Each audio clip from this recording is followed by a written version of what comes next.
코로나19 신규 환자가 343명으로 오늘도 300명을 넘었습니다.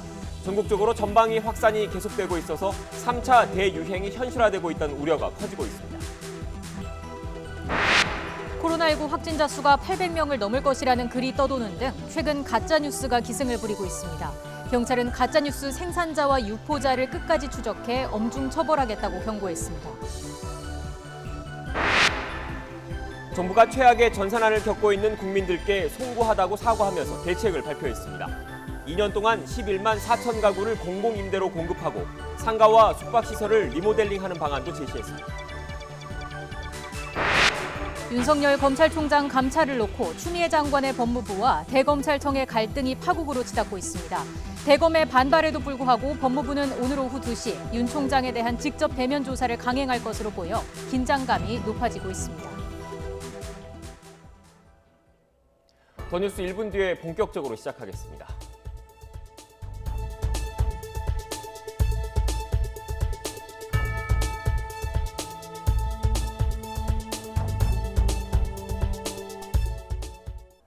오늘 0시 기준 국내 코로나19 신규 확진자는 343명입니다. 이틀 연속 300명을 웃돌았습니다. 지난 8월 28일 이후 83일 만에 가장 많은 신규 환자가 나왔습니다. 특히 지역사회 전파 속도가 심상치 않습니다. 어제 하루 국내 발생 환자만 293명으로 300명 턱 밑까지 왔습니다. 해외 유입의 6배에 육박합니다. 지역을 가리지 않는 전파 양상도 우려되는 점입니다. 실제로 어제 하루 전국 17개 시도 가운데 확진자가 나오지 않은 곳은 울산과 세종, 제주뿐입니다. 전국의 일상 공간에서 크고 작은 집단 감염이 발생하고 있는 겁니다. 오늘부터 서울과 경기 등 일부 지역의 거리 두기가 1.5단계로 격상됐지만 3차 대유행 우려가 갈수록 커지는 이유입니다. 그럼 취재기자 연결해서 더 자세한 내용 알아보겠습니다. 오늘부터 서울과 경기 지역은 거리두기 1.5단계가 시행되면서 다중이용시설의 인원이 제한되는 등 방역 조치가 강화됐습니다. 젊은 층들이 많이 이용하는 노래 연습장은 어떤지 현장 분위기 살펴보겠습니다. 엄윤주 기자. 네, 서울 홍대에 있는 노래 연습장에 나와 있습니다. 네, 앞서 전해드린 대로 거리두기 1.5단계 시행 첫날인데 그곳 상황은 어떻습니까? 네, 제가 나와 있는 이곳은 오전 10시부터 운영이 시작됐습니다. 아직 손님이 많이 몰릴 시간대는 아니라 비교적 조용한 편인데요. 오늘부터 사회적 거리두기 1.5단계가 서울과 경기도 지역을 중심으로 격상됐습니다. 이에 따라 이곳의 경우에는 어떻게 방역 수칙이 바뀌었는지 노래 연습장 직원 만나서 얘기 나눠보도록 하겠습니다. 안녕하세요. 네, 안녕하세요. 네, 1.5단계로 격상하면서 어떻게 방역 수칙이 바뀌었을까요? 네, 사회적 거리두기가 1.5단계로 격상됨에 따라서 저희가 방 하나당 인원 1명씩 출입하실 수 있게 조치를 취해드리고 있고요. 그리고 이제 음료와 물은 섭취가 가능하나 방역 지침에 따라서 음식 섭취는 실내에서 안 되도록 저희가 제한하고 있습니다. 시행 첫날을 맞아서 이용객들의 혼란은 없었을까요? 아무래도 이제 1.5단계가 격상됐다는 사실도 모르시는 분들이 많고 아직 혼란도 많지만 저희가 안내를 통해서 최대한 혼란을 줄여 나가고 있습니다. 다음 달 2일까지 서울시의 경우에는 사회적 거리두기가 1.5단계로 유지가 되는데요. 특별히 더 신경 쓰는 부분이 있을까요? 네, 저희가 이제 이용하신 방은 이제 다 소독하고 30분간 환기를 진행시키고 이제 이용하실 수 있도록 저희가 그렇게 안내해드리고 있습니다. 네, 말씀 감사합니다. 네, 감사합니다. 네, 코로나19 사회적 거리두기 1.5단계는 코로나19가 지역적 유행 단계에 들었다는 것을 의미합니다. 특히 최근 들어서는 일상 곳곳에서 산발적 감염이 계속되는 양상인데요. 요양원이나 병원 같은 취약시설뿐 아니라 체육시설, 카페 등 일상생활 공간에서도 소규모 집단 감염 사례가 이어지고 있습니다. 이런 상황에서 오늘부터 시행되는 사회적 거리두기 1.5단계는 생활방역에 중점을 두었던 1단계와 달리 조금 더 강화된 방역 수칙을 지켜야 합니다. 시설 종류에 따라 이용 방법이 달라지고 이용 인원이 제한되기 때문에 이용하실 때 유의하셔야겠습니다. 특히 중점관리시설과 일반 관리시설을 잘 구분해 이용해야 합니다. 먼저 식당과 카페 등 중점관리시설에서는 테이블에 가림막을 설치하고 한 칸 떨어져 앉는 등 방역수칙을 준수해야 합니다. 1단계에서는 이런 방역수칙이 150제곱미터 이상 식당과 카페에서만 적용됐다면 이제는 50제곱미터 이상 시설도 의무화됩니다. 클럽 등 유흥시설에서도 춤추기나 좌석 간 이동이 금지됩니다. 일반관리시설 14종의 방역수칙도 강화됐습니다. 영화관, 공연장, PC방 등에서는 한 칸씩 떨어져 앉아야 하고 결혼식장과 장례식장, 목욕탕은 시설 면적 4제곱미터당 1명으로 인원이 제한됩니다. 정규 예배나 미사, 법회 등 종교활동도 좌석수의 30%만 허용되고 모임이나 식사는 할 수 없습니다.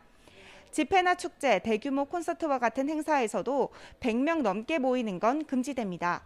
마스크 쓰기는 단계와 상관없이 의무사항입니다. 이런 수칙을 지키지 않을 경우 시설 관리자에게는 300만 원 이하, 이용자에게는 10만 원 이하의 과태료가 부과됩니다. 결국 사람들이 많이 모이는 것을 피하고 마스크 착용과 같은 개인 방역 수칙을 지키는 것이 핵심인데요.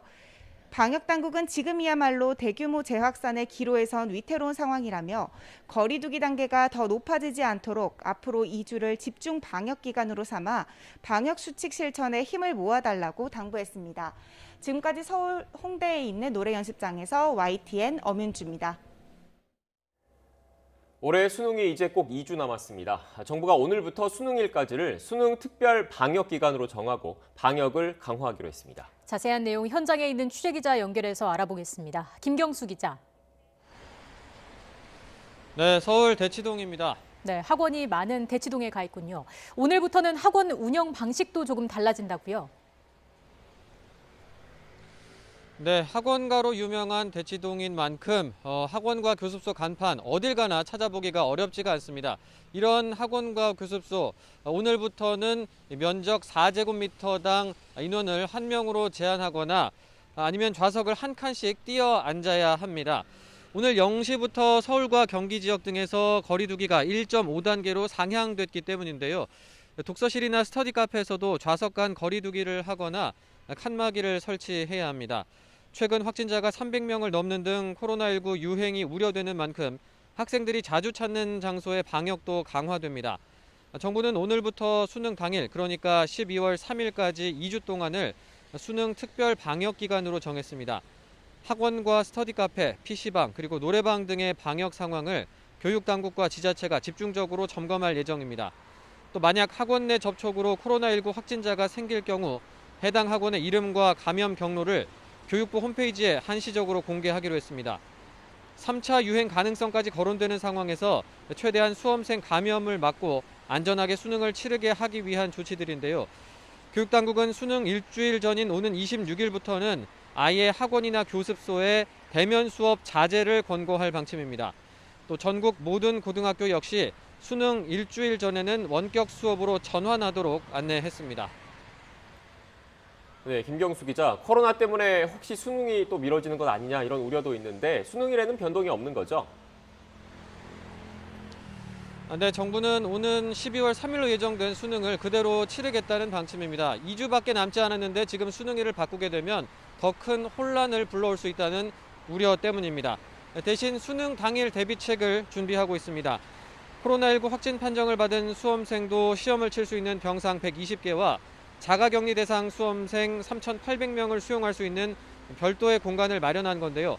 일반 수험생들을 위해선 시험실 입실 인원을 기존 28명에서 24명으로 줄여 밀집도를 떨어뜨렸습니다. 이에 따라 전체 수능 시험실은 3만 3천여 개로 지난해 2만 1천여 개보다 60% 가까이 늘었습니다. 시험 감독 등 관리 인력도 12만 명으로 지난해보다 30% 늘었습니다. 코로나19 감염 우려 속에 치러지는 수능이라 과거와는 많은 것이 다를 것으로 보이는데요. 교육부는 또 수능 당일에 시험장 앞에서 하는 단체 응원을 이번에는 자제해달라고 당부를 했습니다. 지금까지 서울대치동 학원가에서 YTN 김경수입니다. 코로나19 감염 확산세가 이어지고 있는 가운데 충남 당진의 현대제철에선 2천여 명이 참석하는 대규모 집회가 열립니다. 주최 측이 다른 지역 참가자는 최소화하고 방역 대책도 마련했다고 했지만 많은 사람이 모이는 만큼 방역 당국이 현장 점검에 나섰습니다. 현장에 나가 있는 취재기자 연결합니다. 이상곤 기자. 네, 충남 당진 현대제철 앞에 나와 있습니다. 네, 많은 사람이 모일 것으로 예상됐는데 현재 그곳 상황 어떻습니까? 네, 현재 이곳에서는 집회 시작에 앞서 사전 행사가 진행되고 있습니다. 집회는 오후 2시에 시작될 예정이었는데요. 하지만 이제 그 참가자들에 대한 발열 검사가 진행되면서 조금 늦어지고 있습니다. 참가자들은 약 1시간 전쯤 모이기 시작했습니다. 마스크에 투명 얼굴 가리개를 쓰고 서로 어느 정도 거리를 둔 채 앉아 있는데요. 이번 집회는 금속노조 현대제철 비정규직 지회가 비정규직 차별 철폐를 촉구하기 위해 개최했습니다. 경찰에 신고된 집회 참석 인원은 2,500여 명입니다. 규모로는 앞선 광화문 집회와 지난 주말 울산 태화강에서 열린 민중대회에 이어 최대입니다. 순천과 울산 지역 노동자들도 집회에 참석할 예정이었지만 감염 확산 우려로 취소됐습니다. 주최 측은 방역 수칙을 준수하며 집회를 진행해 감염을 막기 위한 최선의 노력을 다하겠다고 밝혔는데요. 집회 현장은 평소 노동자들의 동선을 고려해 8곳으로 나눠놨으며 체온 측정과 참석자 명단 작성도 이뤄졌습니다. 마이크는 일회용 덮개를 씌워 사용하고 참석자들이 마스크를 내리지 않도록 흡연도 금지했습니다. 앞서 충남 당진시는 많은 사람이 모이는 대규모 집회를 자제해달라고 호소했는데요. 이번 집회가 코로나19 지역 감염으로 이어져 그동안 안정세를 유지하던 당진 지역에 사회적, 경제적으로 큰 타격을 주지 않을까 우려했습니다. 집회는 약 1시간 정도 진행된 뒤 마무리될 예정입니다. 당진시는 방역상태 점검을 위해 공무원 100명을 투입했으며 심각한 위반 사항이 드러날 경우 곧바로 집합금지 조치를 시행할 계획입니다. 경찰도 13개 중대 1,000명을 투입해 만일의 사태를 대비하며 불법 행위가 있는지 살펴보고 있습니다. 지금까지 충남 당진 현대제철 앞에서 YTN 이상곤입니다. 미국 제약사 모더나와 화이자가 개발 중인 코로나19 백신의 3상 임상 결과와 긴급 사용 승인 신청 계획을 전하면서 백신의 연내 긴급 사용 여부에 관심이 쏠리고 있습니다. 미 보건당국은 이르면 몇 주 안에 식품의약국의 승인과 공급 준비가 이루어질 수 있다고 밝혔습니다. 조수현 기자가 보도합니다. 모더나와 화이자의 백신 개발 속도에 맞춰 미 보건당국도 분주해졌습니다. 워싱턴 포스트에 따르면 미 식품의약국 FDA는 다음 달 8일에서 10일 사이 화이자 백신 관련 자문단 회의를 엽니다. 모더나 백신에 대한 자문단 회의는 그 다음 주로 계획했습니다. 백신 긴급 사용은 자문단의 권고를 거쳐 승인 여부가 결정되는데 FDA를 관할하는 보건복지부는 신속한 승인 가능성을 거듭 밝히고 있습니다. We now have two safe and highly effective vaccines that could be authorized by the Food and Drug Administration and ready to distribute within weeks. 화이자, 모더나와 각각 선구매 계약을 체결한 미국 정부는 이제 접종 준비에 주력하고 있습니다. 연말까지 2천만 명 분량의 백신을 두 회사로부터 확보할 것으로 보고 있습니다. By the end of December, we expect to have about 40 million doses of these two vaccines available for distribution, pending FDA authorization, enough to vaccinate about 20 million of our most vulnerable Americans.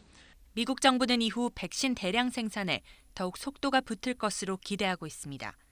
공식적인 최종 승인은 긴급 사용이 승인된 3개월 뒤쯤 이루어질 것으로 전망됩니다. 하지만 냉동 보관이 필수여서 유통이 어려운 화이자 백신, 그리고 1회 투여분이 32에서 37달러로 책정된 모더나 백신의 가격 부담이 대량 보급에 앞서 풀어야 할 과제로 남아 있습니다. YTN 조수연입니다. 미국에서 하루 1,700명이 넘는 사람이 코로나19로 숨지면서 6개월여 만에 사망자가 최다로 집계됐다고 CNN이 전했습니다. CNN은 존스홉킨스 대학 통계를 인용해 17일 기준 1,707명의 코로나19 사망자가 나왔다고 보도했습니다. 이는 미국에서 5월 14일 1,774명 이후 하루 코로나19 사망자로는 가장 많은 것입니다. 코로나19 확진자가 나온 경기도 파주의 한 군부대에서 병사 1명이 추가로 확진됐습니다. 국방부는 파주 군부대 A모 병사가 그제 같은 부대에서 첫 확진 판정을 받은 간부 B씨와 접촉자로 분류돼 검사를 받고 양성 판정을 받았다고 밝혔습니다. 이에 따라 생활관에서 함께 근무해온 병사들 사이에 확진자가 추가될 가능성이 높아졌고 휴가 중 확진 판정을 받은 간부 B씨 역시 휴가 중에도 부대를 출입한 것으로 전해져 집단 감염 우려가 커지고 있습니다. 충남 아산 선문대에서 재학생 7명이 코로나19 확진 판정을 받았습니다. 이들은 평소 친하게 어울리던 사이로 지난 13일 보령 대천 해수욕장으로 친목 모임을 다녀온 것으로 전해졌습니다. 방역당국은 확진자 일부가 기숙사 생활을 하고 있어서 동선 역학조사를 통해 접촉자를 확인하고 있다고 밝혔습니다. 네, 중앙방역대책본부의 브리핑이 시작됐습니다. 현장으로 가보겠습니다. 코로나19 감염증 국내 발생 현황을 말씀드리겠습니다. 11월 19일 기준으로 국내 발생 신규 확진자는 293명이 확진되었고 해외 유입 사례는 50명이 확인되어 현재까지 총 누적 확진자 수는 29,654명입니다. 현재는 3,058명이 격리 치료 중이시고 위중증 환자는 79명입니다. 어제는 사망자가 2명 발생하셨고 누적 사망자는 498명입니다. 삼가 고인의 명복을 빌고 유족께는 심심한 위로의 말씀을 드립니다. 국내 주요 발생 현황에 대해서 설명드리도록 하겠습니다. 서울시 서대문구 대학교와 관련하여 11월 16일 첫 확진자가 발생한 이후 접촉자 조사 중 11명이 추가 확진되어 현재까지 누적 확진자는 총 12명입니다. 서울 도봉구 종교시설과 관련하여 11월 15일 첫 확진자 발생 이후 접촉자 조사 중 23명이 추가 확진되어 현재까지 누적 확진자는 총 24명입니다.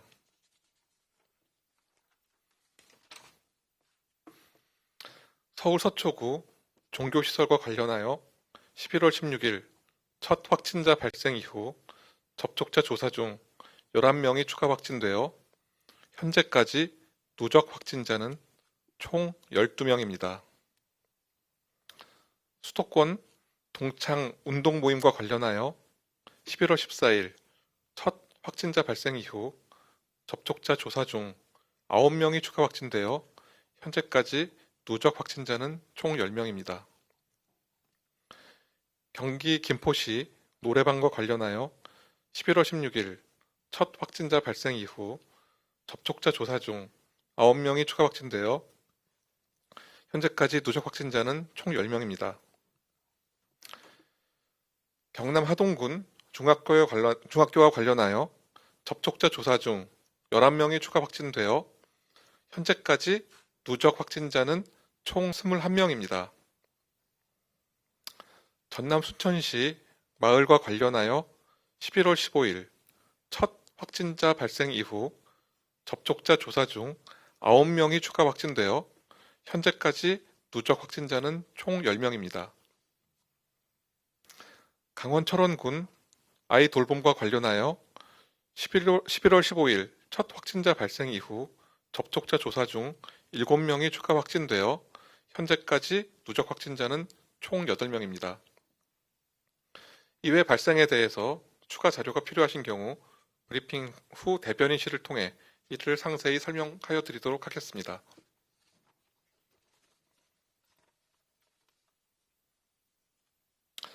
최근 동절기에 접어들면서 코로나19와 인플루엔자의 동시 유행에 대비하여 인플루엔자 환자에게 적정 진료를 제공하고 의료기관 내에서 코로나19 감염과 확산을 방지하기 위해 일반 의료기관 진료 지침을 마련하여 오늘부터 시행합니다.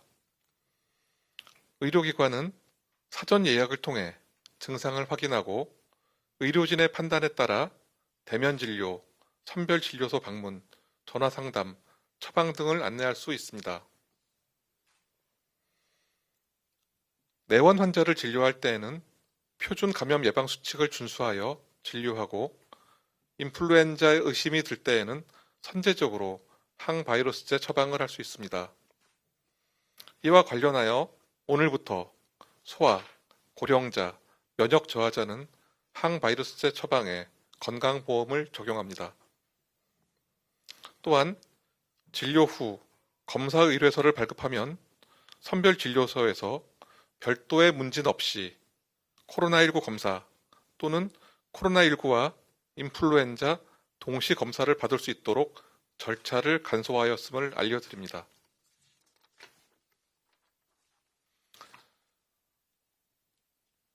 현재 전 세계적으로 대규모 유행이 진행 중이며 아직까지 유행이 진정되고 있다는 긍정적 징후는 없습니다. 11월 중순 현재 전 세계적으로 매일 50만 명에서 60만 명의 새로운 환자가 발생하고 있습니다.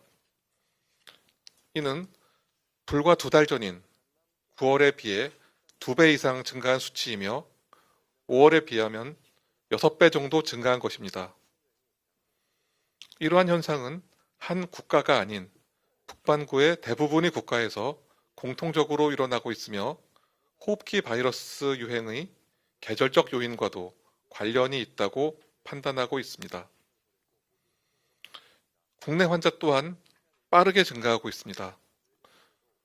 우리나라는 OECD 국가 중 최근 1주간 100만 명당 환자 발생 비율이 가장 낮은 3개 나라에 속하지만 최근의 빠른 증가세는 분명히 우려스러운 상황입니다. 최근 경향은 지리적으로는 여전히 수도권에서 빈발하고 있으며 감염 경로를 살펴보면 지인 모임, 직장 내 감염, 유흥시설 이용 등 지역사회, 소규모 지역사회 감염에 의한 것이 많습니다. 우리는 이미 어떠한 행동이 위험한지, 어떠한 행동이 예방에 도움이 되는지를 잘 알고 있습니다. 또한 방역당국은 유행의 길목을 차단하기 위해 역학적 대응과 진단 역량 향상에 더 집중하고 있습니다. 그러나 가장 중요한 것은 국민 여러분의 참여입니다. 오늘 특별히 말씀드리고 싶은 것은 조기 진단의 중요성입니다. 코로나19 바이러스는 증상이 발생하기 이전부터 바이러스를 강하게 배출합니다. 그리고 발병 이후에도 며칠 동안 지속적으로 바이러스를 배출할 수 있습니다. 따라서 조기 검사는 모두의 안전을 위해 매우 중요합니다. 증상이 있는 경우 가능한 빨리 진료소를 찾아주셔야 합니다. 그렇지 않으면 접촉하신 기간 동안 노출된 많은 분들이 위험에 처해질 수 있기 때문입니다. 또한 검사가 필요하신 분들이 기꺼이 검사를 받을 수 있도록 하기 위한 따뜻한 사회적 배려도 필요합니다. 감염병은 누구라도 걸릴 수 있습니다. 검사를 받으셔야 하는 분들이 혹시라도 있을지 모를 사회적 불이익에 대한 걱정으로 검사를 주저하시도록 하면 안 됩니다. 막연한 우려로 검사를 제때 받지 못하게 되면 그 피해는 우리 사회 모두에게 돌아오게 됩니다. 모두를 위해 기꺼이 검사를 받아주시는 한 분 한 분들도 우리 사회를 지키는 보이지 않는 힘이라고 생각합니다. 나와 가족, 사회를 위해 적극적으로 검사를 받아주시는 것을 부탁드리며 주변에 계신 분들께서도 격려와 배려를 해주시기를 부탁드리겠습니다.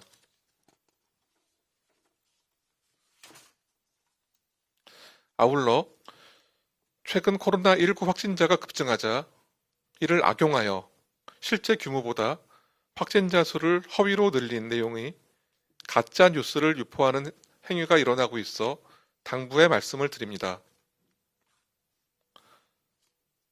현재 지역사회 유행이 가속화됨에 따라 국가적인 방역 노력을 강화하고 있습니다. 지자체와 의료계, 온 국민이 합심하여 대응하고 있는 상황에서 사실 무근의 허위 정보를 유포하는 행동은 방역 활동을 저해할 뿐 아니라 국민 건강과 안전을 위협하게 됩니다. 방역 당국은 지역 유행이 본격화되는 지금의 시점을 매우 엄중하게 받아들이고 있습니다. 국내 감염 현황과 위험 요인, 역학조사 경과를 신속 투명하게 공개해 생활 방역에 참고하실 수 있도록 안내드리도록 하겠습니다. 불필요한 모임은 줄여주시고 철저한 마스크 착용을 간곡하게 요청드립니다. 네, 지금부터 기자님들 질문에 답변 드리는 시간 갖겠습니다. 네, 지금까지 중앙방역대책본부 브리핑 들었습니다. 브리핑 도중에 속보가 들어왔는데 관련된 내용 먼저 전해드리겠습니다. 운전기사 등 직원들을 상습 폭행한 혐의로 재판에 넘겨졌죠. 고 한진그룹 조양호 회장의 부인 이명희 씨가 1심에 이어 2심에서도 징역형의 집행유예를 선고받았습니다. 서울고등법원은 오늘 오후 상습 특수상해 등의 혐의로 기소된 이 씨의 항소심에서 1심과 같은 징역 2년에 집행유예 3년을 선고했습니다. 다만 1심에서 선고한 사회봉사 80시간은 나이와 범행 내용 등을 고려해 부과할 필요가 없다고 판단했습니다. 이 씨는 지난 2011년 11월부터 6년 넘게 운전기사와 경비원 등 9명에게 20여 차례에 걸쳐 소리를 지르며 욕하거나 때려 다치게 하고 자택관리소장에게 화분을 집어던진 혐의로 재판에 넘겨졌습니다. 1심은 범행의 상습성과 혐의 대부분을 유죄로 인정해 이 씨에게 징역 2년에 집행유예 3년, 사회봉사 80시간을 선고했습니다. 그리고 1심에 이어 2심에서도 징역형의 집행유예를 선고받았습니다.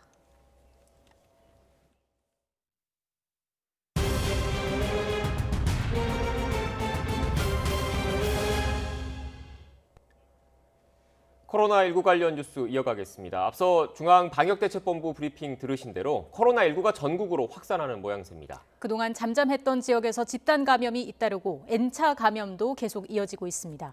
취재기자 연결합니다. 이윤재 기자. 네, 전국부입니다. 네, 경북과 강원, 경남 등 전국에서 확진자가 계속 나오고 있다고요. 네, 그렇습니다. 먼저 경북 지역을 살펴보겠습니다. 경북에서는 경산과 안동에서 각각 5명과 3명이 감염됐는데요. 경산에 사는 40대 A씨는 지난 15일 감염 사실이 확인된 청도 거주 세자매 가족 모임 확진자와 접촉하면서 양성 판정을 받았습니다. 또 A씨와 접촉한 경산 주민 4명이 잇따라 감염됐습니다. 이로써 청송 세자매 가족 모임 관련 확진자는 전국에서 29명으로 늘었습니다. 경북 안동에서는 가족 3명이 경기도 성남에 있는 친척집을 찾은 뒤 양성 판정을 받았습니다. 강원도에서도 코로나19 확산이 이어지고 있습니다. 철원에서 요양원 입소자 7명과 초등학교 학생 3명 등 신규 확진자가 12명이 발생했습니다. 요양원은 지난 14일부터 동일 집단 격리 중이고 초등학교 학생과 교직원에 대한 전수조사가 진행되고 있습니다. 춘천에서도 3명이 확진됐습니다. 강원도에는 지금 격리음압 병상이 10개 정도밖에 남지 않은 것으로 알려졌는데요. 병상 부족 사태에 대한 우려가 커지고 있습니다. 경남 하동에서는 중학교와 관련해 사흘 사이 21명이 확진됐습니다. 지자체가 공공시설 등을 전면 휴관하고 각종 행사와 연수를 취소하는 등 사회적 거리두기 2단계에 준하는 조처를 내렸습니다. 네, 조금 전 들어온 속보 먼저 전해드리겠습니다. 오늘 윤석열 검찰총장에 대한 법무부의 감찰 조사가 진행될 것으로 예정돼 있었는데 네. 조금 전 법무부 대변인실에서 오늘 윤석열 검찰총장에 대한 방문 조사를 하지 않겠다라는 내용의 속보가 들어왔습니다. 네. 사상 초유의 현직 검찰총장에 대한 감찰 조사를 놓고 법무부와 검찰의 갈등이 일촉즉발의 상황이었는데 그 오늘 방문 조사가 진행되지 않고 추진하지 않겠다라는 일단 내용이 들어왔습니다. 정확한 내용은 추가로 좀 취재를 해봐야 될 것 같은데 현재 지금 들어온 소식은 법무부가 오늘 윤석열 검찰총장에 대한 방문 조사를 하지 않겠다라는 내용입니다. 네, 다시 한번 전해드리겠습니다. 지금 검찰총장 대면 감찰을 둘러싸고 법무부와 대검찰청의 갈등이 고조되고 있는 상황입니다. 오늘 법무부 대감찰관실의 대검 방문 가능성이 크다는 관측이 나왔는데 조금 전 들어온 소식에 의하면 법무부가 오늘 윤석열 총장에 대한 방문 조사를 하지 않는다는 내용이 들어왔습니다. 조만간 공식 입장을 발표를 하게 될 것으로 보이는데요. 이 내용은 추가로 소식이 들어오는 대로 저희가 전해드리겠습니다. 네, 코로나19 관련 소식을 전하는 중간에 속보를 전해드렸는데 시청자 여러분과 이윤재 기자 양해 부탁드립니다. 이윤재 기자 지금 연결돼 있죠? 네, 연결돼 있습니다. 네, 두 번째 질문 드리겠습니다. 광주에선 전남대학교 병원에서 시작된 확산 추세가 심상치 않은 거죠? 그렇습니다. 광주 전남 소식 이어서 말씀드리겠습니다. 광주에 있는 전남대병원과 관련해서 엿새 만에 관련 감염자가 40명을 넘었고 N차 감염이 꼬리에 꼬리를 물고 있습니다. 전남대병원과 관련해 목포 기독병원의 간호사가 양성 판정을 받았는데요. 방역당국은 이번 환자와 의료진 등 785명에 대한 전수검사를 벌였고 모두 음성으로 확인됐습니다. 이에 따라 폐쇄한 응급실을 다시 열고 중단한 외래 진료도 오전 9시부터 재개했습니다. 전남대병원의 분원인 화순 전남대병원의 간호사도 확진됐습니다. 전남대병원은 오는 22일까지 외래와 응급실 진료를 중단합니다. 전남 순천에서는 동일 집단 격리된 순천 별량멸 마을 주민 10명과 순천중앙병원 관련 확진자 등 20명이 양성 판정을 받았습니다. 전남 지역 확진자가 급증하고 병원 곳곳이 운영을 중단하면서 지역 의료 공백마저 우려되는 상황입니다. 지금까지 전국부에서 YTN 이윤재입니다. 네, 이렇게 전국 곳곳에서 산발적인 감염이 속출하면서 신규 확진자 수 앞서 전해드린 대로 어제에 이어서 이틀 연속 300명을 훌쩍 넘어섰습니다. 예상보다 빠른 확산세인데요. 지난 8월에 이어서 대규모 유행 우려도 커지고 있습니다. 네, 오늘부터 서울과 경기 지역은 거리두기 1.5단계가 시행되는 가운데 수능 대비를 위한 특별 방역 조치도 오늘부터 수능일인 다음 달 3일까지 실시됩니다. 전 질병관리본부장인 전병율 차의학전문대학원 교수와 현재 상황 짚어보겠습니다. 어서 오십시오. 네, 안녕하세요. 교수님, 이틀 연속 300명대 신규 확진자, 현재 상황 어떻게 진단하고 계십니까? 네, 일단 그 기온이 저하가 되면서 이 바이러스의 생존 기간도 길어지고요. 또 우리 실내 환경이 실내 활동이 많이 증가되는 상황. 또 그리고 지난 단풍 행락철 기간 동안에 전국적으로 많은 인구의 이동이 있었다는 점, 그런 점들이 이렇게 환자 증가를 촉발시키는 요인으로 작용을 했고요. 100명대, 200명대에서 이제 바로 300명대가 됐는데요. 예. 앞으로 이러한 증가 추세는 계속해서 더 확대될 것으로 그렇게 좀 예상을 하고 있습니다. 지금 당국에 따르면 최근 일주일 사이에 11월 12일부터 18일까지 이 기간 동안에 소규모 집단 감염이 일평균 10건가량 발생했다고 하더라고요. 이런 요인이 아무래도 이 확산세를 잡는 데 더 어려움을 더하는 요인이겠죠. 네, 그렇겠죠. 아무래도 동시다발적으로 산발 감염이 되는 상황에서 이 정확한 접촉자를 파악을 하고 그들에 대한 관리를 하는 것은 집단 감염이 생겼을 때보다는 좀 더 어려운 그런 상황이라고 보시면 되겠습니다. 따라서 이 산발적인 그런 이 지역 감염이 확산되는 상황에서 계속해서 추가 접촉이 이루어지고 그로 인해서 이 확진자의 수가 증가되는 양상이다. 그렇게 보면 좋을 것 같습니다. 네. 교수님, 그리고 해외 유입도 심상치 않은 것 같더라고요. 물론 해외 유입 같은 경우에는 검역 과정에서 우리 방역 당국에 파악이 된 거기 때문에 관리망 안에 있다라고는 봐야겠지만 그래도 해외 유입 환자가 계속 늘어날 경우에 우리 의료 체계에 부담이 될 수 있는 건 아닙니까? 네, 아무래도 그 해외 유입한 그런 그 입국자 중에서 확진자가 나왔을 경우에 그 사람들을 생활치료센터 같은 데만 격리하는 것이 아니라 또 증상이 있을 경우에는 이제 중환자 병실에도 입원을 하게 되기 때문에 그러한 사람들이 많아지면 많아질수록 그분들도 또 중환자 병실에 갈 수 있는 가능성이 높아지거든요. 그렇게 되면 우리 의료 체계에 가중이 될 수 있는 그런 소지가 있다. 그렇게 보면 좋을 것 같습니다. 해외 유입에 대한 대응을 더 강화할 필요는 없을까요? 현재로서는 입국자들에 대해서 전원 다 이 생활 치료센터 또는 자가격리 조치가 이루어지고 있기 때문에 네. 더 추가적인 그런 조치는 필요하지 않다. 저는 이제 그렇게 생각을 합니다. 네. 그리고 이렇게 최근 들어서 확진자가 급증하는 상황에서 가짜 뉴스도 기승을 부리고 있더라고요. 어떤 내용들이 좀 있었습니까? 네, 사실 저한테도 카톡으로 오늘 환자가 600명이 넘었다. 이런 내용의 그런 문자가 들어오기도 하고요. 또 실제 발생하지 않은 장소에서 환자가 발생한 것처럼 그렇게 또 위장을 해서 들어오는 문자도 저도 경험을 했습니다. 사실 이런 부분들은 일반 국민들에게 큰 혼란을 주면 물론이고 방역 당국에 대해서도 업무적으로 그 부담을 주는 요소이기 때문에 각별히 이러한 그 가짜 뉴스를 만드는 것을 삼가하는 것이 좋겠습니다. 네, 가짜 뉴스는 생산자와 유포자 모두 처벌이 될 수 있다는 사실을 꼭 알아두셔야겠습니다. 지금부터 전국 상황을 짚어보겠습니다. 서울의 경우에는 국내 첫 발생 확진자가 발생한 이후에 10개월 만에 누적 확진자가 7,000명을 넘어섰더라고요.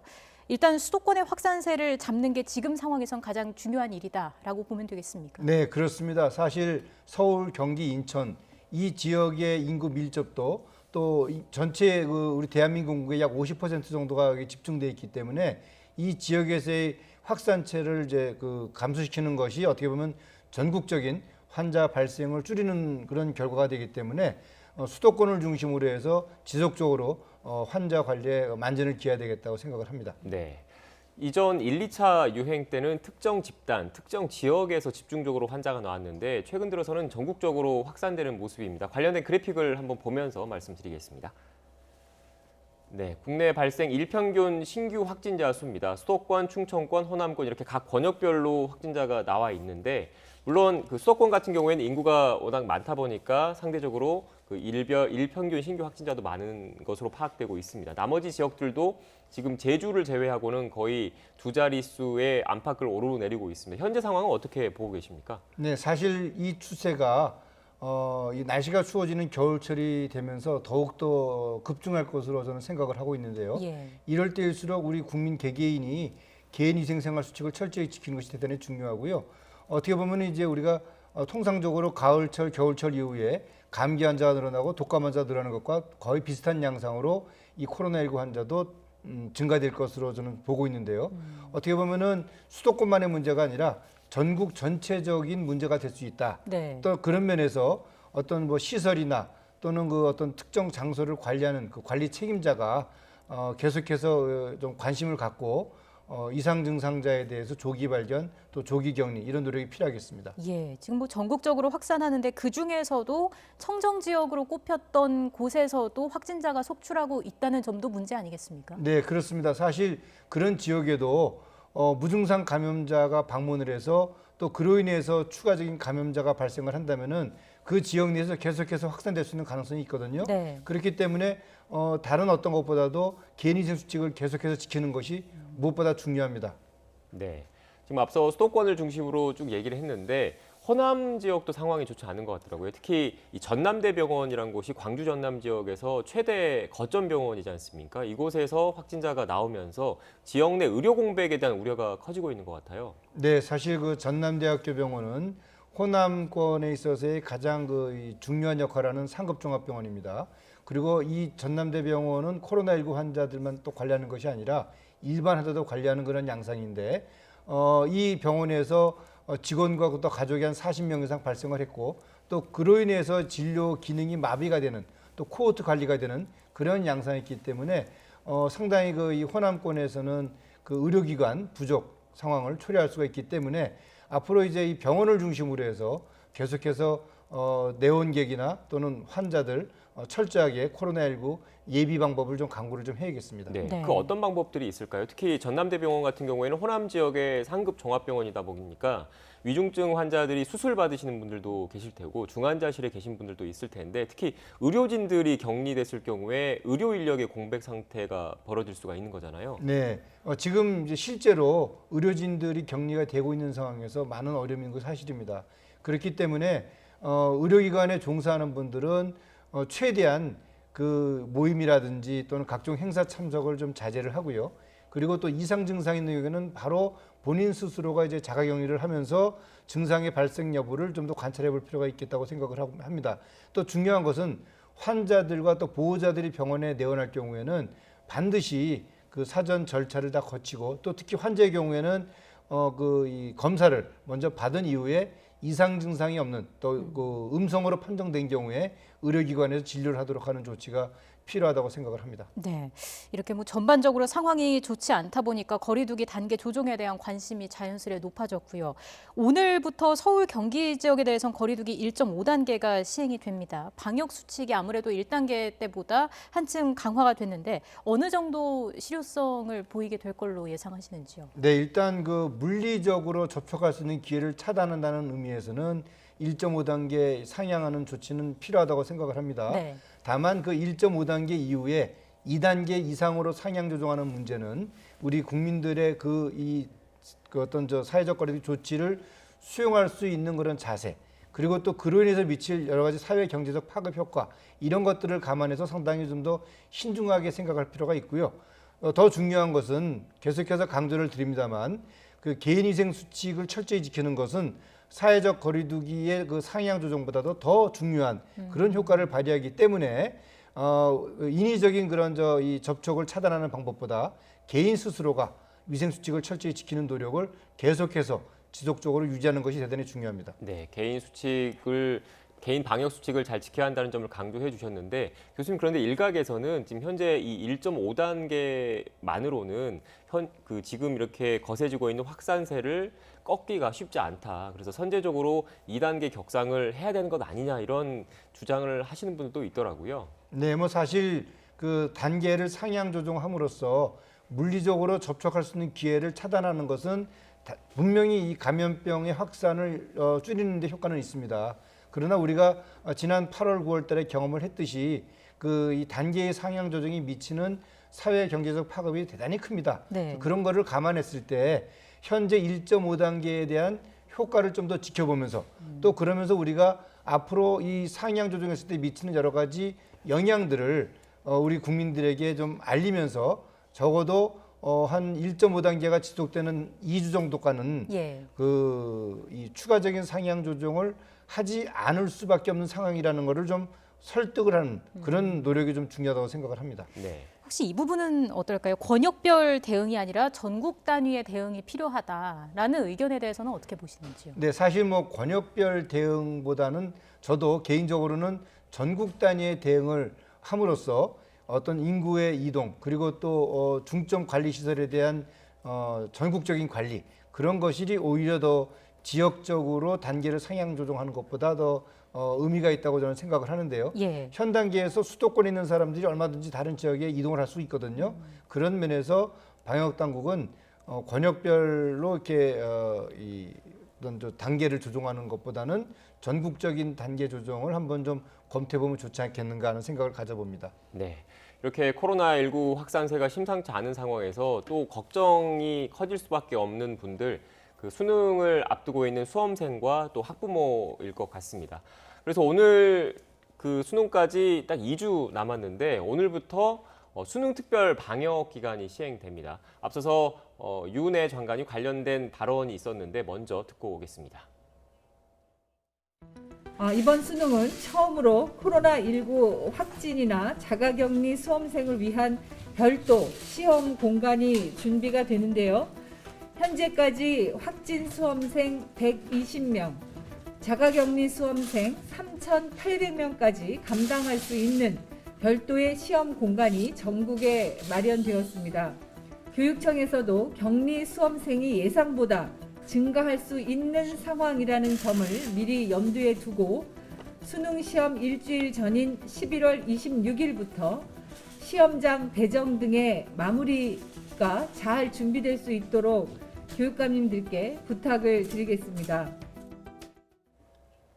네, 유은혜 장관의 발언 들었는데 이 발언 중에서 주목되는 부분이 격리 수험생이 예상보다 증가할 수 있는 상황이라는 부분이 있더라고요. 이 격리 수험생이 증가할 수 있다는 건 지금 최근 확산세를 감안한 발언이라고 봐야 되겠죠? 네, 그렇습니다. 아무래도 이제 확진자가 증가가 되면 될수록 그로 인한 접촉자가 많아지고 그 접촉자들이 바로 다 격리 대상자가 되는 거거든요.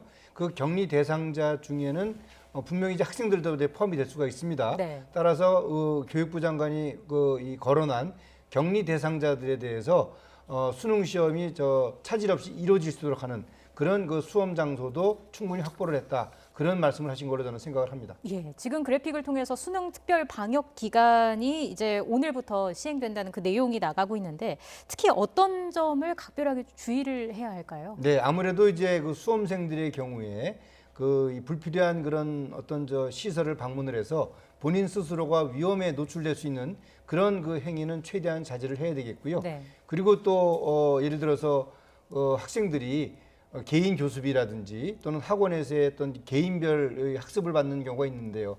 또 그런 경우에도 그 교육을 이제 제공해주는 그런 이 시설에서 또는 그런 장소에서 감염이 될 우려가 있습니다.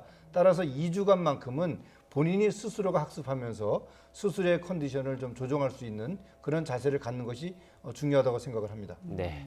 결국 이렇게 코로나19 사태의 종착지로 가기 위해서는 결국 백신이 개발돼야 할 텐데 관련해서 희소식이 좀 들어온 것 같습니다. 화이자가 임상시험 최종 결과를 발표했던데 어떤 내용입니까? 네, 그동안에 이제 그 화이자나 모더나 회사의 많은 그런 좋은 소식을 들었는데요.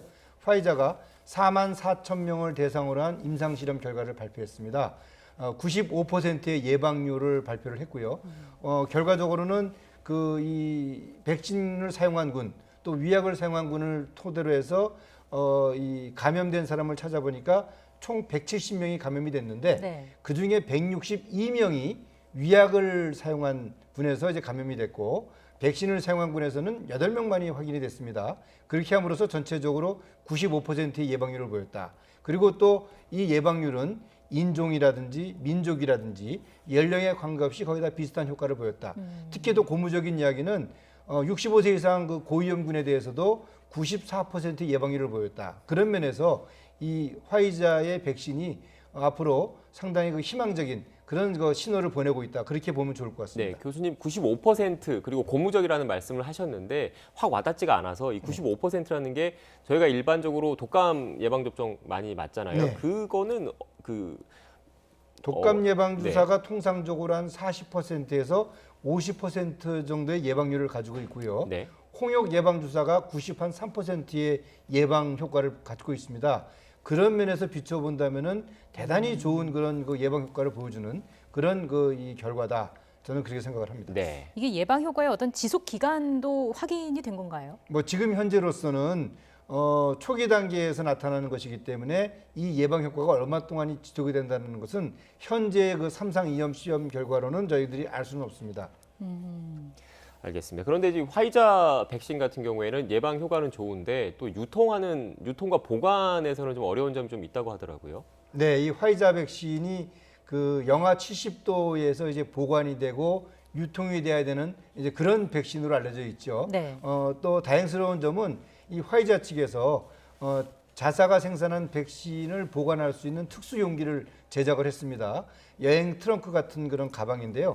거기에 한 5,000회분의 백신을 보관을 하고 그 백신을 냉동시킬 수 있는 드라이 아이스가 23kg 정도가 이제 들어갑니다. 네. 그렇게 되면은 그 용기 자체가 개봉이 됐을 때 드라이 아이스를 여러 번 포함을 시켰을 때 최장 25일까지 보관을 할 수가 있고요. 그리고 마지막에 상온 2도에서 8도씨 정도의 냉장 상태에서 5일 동안 보관이 가능한 것으로 알려져 있습니다. 그렇다면은 그 5,000회분의 그 백신이 보관된 용기로 한 달 정도 보관할 수 있기 때문에 어떻게 보면은 유통망만 잘 갖춰진다면은 그 용기를 배정받은 의료기관에서 5,000회분의 백신을 한 달 동안 접종하는 데는 별 문제는 없다. 그렇게 이 질병예방통제국에서 발표를 했습니다. 네, 알겠습니다.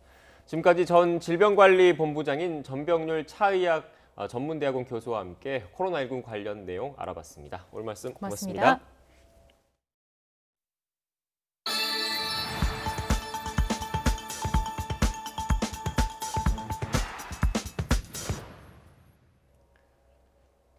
이례적인 늦가을 폭우로 도로 곳곳이 침수되면서 출근길 시민들이 큰 불편을 겪었습니다. 특히 바닥에 쌓인 낙엽이 배수로를 막으면서 피해가 커진 곳이 적지 않았습니다. YTN으로 시청자분들이 보내주신 영상 제보 화면 함께 보시겠습니다. 네, 오늘 아침 7시쯤 서울역 인근입니다. 물이 들어찬 도로 일부 구간을 경찰이 통제하고 있습니다. 밤사이 내린 폭우로 도로가 침수된 겁니다. 편도 4차로 가운데 3개 차로에 물이 차면서 출근길 시민들이 극심한 교통체증을 겪었습니다. 경찰은 낙엽이 배수로를 막아 도로가 침수됐고 인근 6개 배수로를 모두 뚫어서 현재는 흐름이 원활한 상황이라고 설명했습니다.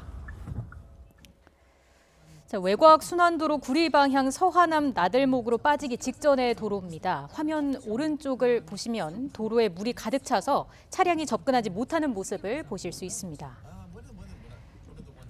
그리고 오늘 새벽 4시 반쯤 인천에서 영동고속도로로 들어가는 입구에서도 도로가 침수됐습니다. 역시나 블랙박스 제보 영상인데요. 경찰 관계자는 가을철 도로에 쌓인 낙엽에 폭우까지 겹쳐서 곳곳에서 극심한 차량 정체가 빚어졌다고 전했습니다. 네, 오늘 오전 8시 15분쯤에는 경기도 구리시 왕숙체육공원 앞 왕숙천에서 폭우에 승용차가 떠내려갔습니다. 이 사고로 차에 타고 있던 아버지와 아들이 차량 지붕 위로 올라가 대피해 있다가 구조됐습니다. 소방당국이 체온이 떨어지지 않도록 조치해서 두 사람 모두 회복되면서 병원으로 이송되지는 않았습니다. 이들은 아들 등교를 위해 왕숙천 다리를 차량으로 건너가던 중 물이 불어나면서 떠내려간 것으로 조사됐습니다. 오늘 아침 7시쯤 충남 당진시 현대제철에서 커다란 불꽃이 치솟았습니다. 현대제철 측은 외부 송전선이 낙뢰를 맞아 코크스 공장이 멈췄고 이로 인해 배출되는 가스를 태우는 과정이었다고 설명했습니다. 또 불꽃이 2시간 가까이 이어졌지만 별다른 문제는 없었다며 자체적으로 전력 복구를 마치고 설비 재가동에 들어갔다고 말했습니다. 네, 앞서 영상을 통해 보신 것처럼 밤사이 서울 등 중서부 지방에 이례적인 가을 폭우가 쏟아졌습니다. 오후에는 남부지방을 중심으로 국지성 호우가 이어지겠고 비가 그친 뒤 내일부터는 날씨가 다시 추워지겠습니다. 날씨 알아보겠습니다. 권혜인 캐스터. 네, 야외 스튜디오에 나와 있습니다. 네, 지금은 비가 그친 것 같은데 밤사이 서울에 이례적인 폭우가 쏟아졌다고요? 네, 맞습니다. 밤사이 서울 등 중서부 지역을 중심으로 마치 한여름 같은 폭우가 쏟아졌습니다. 서울에 무려 86.9mm의 비가 내리면서 11월 기준 역대 가장 많은 양을 기록했는데요. 이는 관측이 시작된 1907년 이후 113년 만에 가장 심한 가을 폭우입니다. 현재는 비구름이 남쪽으로 이동하면서 남부지방을 중심으로 거센 비가 쏟아지고 있는데요. 특히 벼락과 돌풍을 동반하며 요란하게 쏟아지는 곳이 있어서 주의가 필요합니다. 현재 레이더 화면을 보면 비구름이 남쪽으로 이동하면서 수도권 지역의 비는 모두 그쳤고요. 현재 붉은색으로 표시된 강한 비구름이 영남 지방에 영향을 주면서 이 지역에는 시간당 30mm 안팎의 장대비가 쏟아지고 있습니다. 앞으로 남부 곳곳에 최고 60mm의 국지성 호우가 쏟아지겠고요. 비는 퇴근길 무렵에는 대부분 그칠 전망입니다. 다만 비가 그친 뒤에는 기온이 뚝 떨어지겠습니다. 내일 서울 아침 기온이 2도로 오늘보다 무려 17도나 낮겠고요. 다음 주 초반에는 영하권의 초겨울 추위가 찾아올 전망입니다. 비와 함께 바람도 만만치 않습니다. 대부분 해상에는 풍랑특보가, 해안가에는 강풍특보가 내려진 가운데 해안가를 중심으로 초속 15m 안팎의 강한 바람이 예상되니까요. 피해 없도록 주의하시기 바랍니다. 지금까지 상암동 야외 스튜디오에서 YTN 권혜인입니다. 코로나19 신규 환자가 343명으로 오늘도 300명을 넘었습니다. 전국적으로 전방위 확산이 계속되고 있어서 3차 대유행이 현실화되고 있다는 우려가 커지고 있습니다. 코로나19 확진자 수가 800명을 넘을 것이라는 글이 떠도는 등 최근 가짜뉴스가 기승을 부리고 있습니다. 경찰은 가짜뉴스 생산자와 유포자를 끝까지 추적해 엄중 처벌하겠다고 경고했습니다. 정부가 최악의 전산난을 겪고 있는 국민들께 송구하다고 사과하면서 대책을 발표했습니다. 2년 동안 11만 4천 가구를 공공임대로 공급하고 상가와 숙박시설을 리모델링하는 방안도 제시했습니다. 법무부가 오늘로 예정됐던 윤석열 검찰총장에 대한 방문 조사를 하지 않기로 했다고 밝혔습니다. 윤석열 검찰총장이 어떤 입장을 낼지 관심입니다.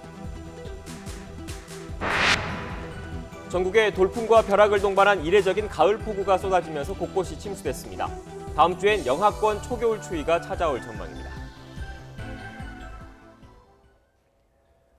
사상 초유의 현직 검찰총장 감찰 조사를 예고했던 법무부가 오늘 윤 총장에 대한 대면 조사는 하지 않기로 했다고 밝혔습니다.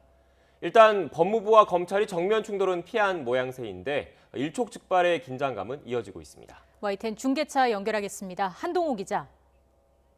네, 대검찰청입니다. 네, 법무부가 윤석열 총장을 직접 대면 조사하겠다고 통보한 날짜가 오늘인데 일단 오늘 조사는 하지 않기로 했다고요. 네, 그렇습니다. 법무부가 조금 전 밝힌 내용인데요. 오늘 오후로 예정됐던 윤석열 검찰총장에 대한 대면 조사를 하지 않기로 했다고 공지를 했습니다. 오늘 법무부 감찰관실은 그 윤 총장에 대한 감찰에 대한 진상 확인을 위해서 그 대검을 방문해서 조사를 하고자 했지만 그 대검에서 협조하지 않아 방문 조사가 이뤄지지 않았다고 밝혔습니다. 특히 오늘 오전 검찰총장 비서실을 통해서 방문 조사 여부를 타진을 했는데 사실상 불응해서 진행하지 못했다고 밝혔는데요. 법무부는 이번 사안과 관련해 수사나 비위 감찰 지휘 고하를 막론하고 성역이 있을 수 없으므로 법무부는 향후에도 법과 원칙에 따라서 절차를 진행해 나가겠다라고 밝혔습니다. 앞서 법무부는 오늘 오후 2시 대검찰청을 방문해 윤 총장에 대한 대면 조사를 하겠다고 밝혔는데요. 오후 2시라는 구체적인 시각도 통보했는데 예고한 시각이 지난 오늘 오후 2시 20분쯤 이를 취소하기로 했다라고 그 기자단에 공지를 했습니다. 앞서 법무부는 그제 감찰관실 소속 평검사 2명을 대검에 보내 대면 조사 내용이 담긴 서류를 전달하려고 했지만 대검이 접수를 거부해 무산은 됐는데요. 어제 다시 같은 내용을 담아 대검에 공문을 발송했습니다. 윤 총장에 대한 조사가 필요하니 별도의 조사실 마련 등에 협조해달라는 내용도 포함된 것으로 알려졌습니다. 어제 이 같은 내용이 알려진 뒤 총장을 대면 조사하겠다면서 평검사를 보낸 게 모욕주기가 아니냐는 비판이 나왔는데요. 법무부는 방문조사 예정서를 전달하기 위해 평검사를 보낸 것이지 감찰을 시도한 게 아니라고 해명했습니다. 또 지난 16일 검찰총장 비서관을 통해 일정 조율을 시도했지만 답변이 없었다고 설명했습니다. 그러면서 총장 예우 차원에서 최대한 예의를 갖춰 절차를 진행하고 있다고 강조했습니다. 네, 대검에선 총장이 대면 조사를 받을 수 없다 이런 입장인 거죠? 네, 그렇습니다. 대검찰청은 이에 대해서 아직 공식 입장을 내놓고 있지 않습니다. 대검 관계자는 법무부가 어떤 입장을 내더라도 공식 입장 발표는 없을 것이라고 밝혔는데요. 총장 개인에 대한 감찰에 조직적으로 대응한다는 인상을 심어줄 수 있기 때문이라고 설명했습니다. 앞서 대검은 대면 조사에 응할 뜻이 없다는 입장을 밝혔는데요. 법무부가 어제 보내온 공문에도 이 같은 뜻을 담아 회신 공문을 보낸 것으로 알려졌습니다. 감찰 규정상 대면 조사에 필요한 상당한 근거와 이유를 먼저 제시해야 협조할 수 있다는 내용이 담긴 것으로 전해졌습니다. 앞서 평검사 2명이 대검을 방문했을 당시에도 대검 정책기획과장이 나서서 절차에 따라 설명을 요구하면 서면으로 답변하겠다는 입장을 전달하기도 했습니다. 윤 총장을 겨냥해 법무부가 감찰에 나선 사건은 크게 4가지입니다. 라임 사태 관련해 검사 접대 의혹을 은폐했는지와 야당 정치인에 대해 부당한 수사 지휘가 있었는지, 또 서울중앙지검장 시절 옵티머스 사건을 무혐의 처분하게 된 경위, 이와 함께 수사 대상이던 언론사 사주들을 만났다는 의혹 등입니다. 다만 법무부는 윤 총장에 대한 조사를 요구하면서도 구체적으로 어떤 사건에 대한 조사인지는 밝히지 않은 것으로 알려졌습니다. 지난 2013년 혼외자 논란 당시 최동욱 총장에 대한 감찰 지시가 있긴 했지만 이후 옷을 벗으면서 실질적인 조사로 이어지진 않았습니다. 지금까지 대검찰청에서 YTN 한동우입니다. 네, 관련된 속보가 추가로 들어와서 좀 내용을 정리해드리겠습니다. 네. 앞서 윤석열 검찰총장에 대한 법무부의 방문 조사가 오늘 오후 2시쯤에 예정돼 있었는데 취소됐다라는 소식을 전해드렸습니다. 이와 관련해서 추가적으로 좀 내용이 들어왔는데 법무부 감찰관실은 검찰총장에 대한 감찰을 위한 진상 확인을 위해서 대검을 방문해서 조사하고자 했지만, 여기까지는 그동안 알려진 내용이죠. 예. 조사하고자 했지만 대검에서 협조하지 않아서 방문 조사가 이루어지지 않았다라고 밝혔습니다. 법무부 감찰관실 앞서 전해드린 것처럼 지난 월요일 검찰총장에 대한 진상 확인을 위해서 대면 조사가 불가피하다는 판단에 따라서 일정을 협의하려고 했는데 이 역시 불발됐다는 게 법무부의 입장이고요. 이어서 지난 화요일 오전 방문 조사 일시를 알리고 오후에 방문 조사 예정서를 친전으로 대검에 접수하고자 했지만 인편으로 돌려보냈다. 그리고 어제 수요일이죠. 어제 법무부 감찰관실에서 대검의 방문조사 예정서를 친전으로 내부 우편을 통해서 송부했지만 당일 대검 직원이 직접 들고 와서 반송했고, 또 오늘 오전 검찰총장 비서실을 통해서 방문조사 여부를 타진했지만 사실상 불응해서 진행하지 못했다. 그러니까 이 내용을 좀 정리를 하면 법무부에서는 윤석열 검찰총장에 대한 감찰 조사를 계속 진행하려고 수차례 시도를 했지만 대검의 대검찰청의 비협조로 조사가 이루어지지 못했고 오늘 예정됐던 조사도 일단 취소를 했다라는 내용이고요. 이와 관련해서 법무부의 입장이 있습니다. 이번 사안과 관련해서 수사나 비위 감찰에는 지위 고하를 막론하고 성역이 될 수 없으므로 법무부는 향후에도 법과 원칙에 따라서 절차를 진행할 예정이라고 여지를 남겼습니다. 네, 오늘 오후로 예고됐던 윤석열 검찰총장에 대한 대면 조사를 하지 않기로 했다는 소식을 앞서 전해드렸는데 추가로 들어온 소식에 의하면 지금 전해드린 대로 대검의 비협조로 방문 조사가 취소됐다는 내용이 들어왔습니다. 보다 자세한 내용은 잠시 뒤 전문가와 함께 또 자세하게 짚어보겠습니다. 네, 다음 소식 전해드리겠습니다. 고위공직자범죄수사처장 후보 추천위원회가 후보 압축에 실패하고 사실상 활동을 종료했습니다. 그러자 민주당이 공수법 개정 수순에 나섰습니다. 연내 공수처를 출범시킨다는 계획인데 국민의힘은 공수처가 독재의 길로 가려 한다고 반발했습니다. 국회에 연결합니다. 이연아 기자. 네, 국회입니다. 네, 공수처장 후보 추천위원회가 후보 압축에 실패했습니다. 더 이상의 회의는 없다고 밝혔는데 그럼 앞으로 어떻게 되는 겁니까? 네, 더불어민주당은 법을 개정해서라도 고위공직자범죄수사처 연내 출범 약속을 반드시 지키겠다는 입장입니다. 국회 법사위 소속 민주당 의원들은 오늘 오전 기자회견을 열고 오는 25일 법안소위원회에서 이 공수처법 개정안들을 논의하겠다고 밝혔습니다.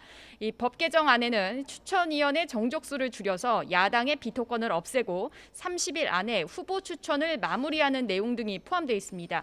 김태년 원내대표는 오늘 회의에서 야당이 비토권을 악용해 공수처법의 취지를 훼손했다며 후보 추천 무산의 책임은 국민의힘에 있다고 주장했습니다. 직접 들어보시죠.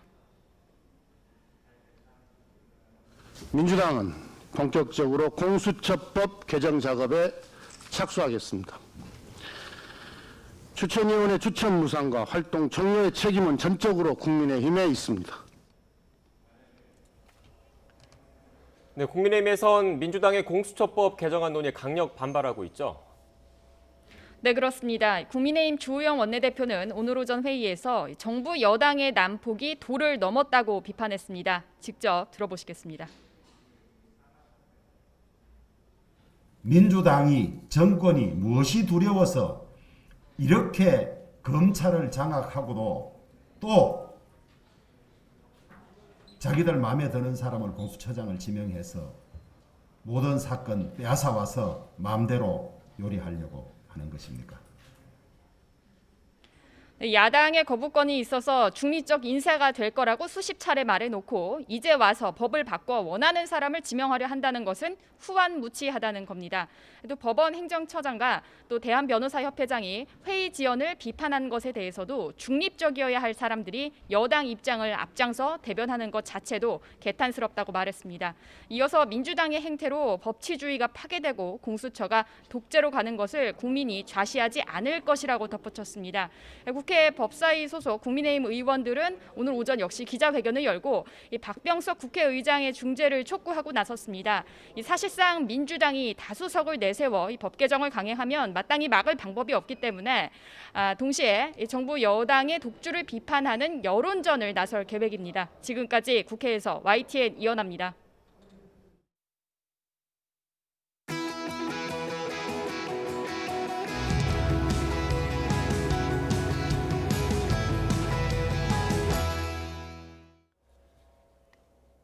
네, 앞서 속보를 통해 전해드렸는데요. 법무부가 조금 전 윤석열 검찰총장에 대한 방문 조사 계획을 취소했습니다. 일촉즉발이었던 법무부와 대검의 갈등이 일단락되는 것일지 김광삼 변호사와 함께 자세한 이야기 나눠보겠습니다.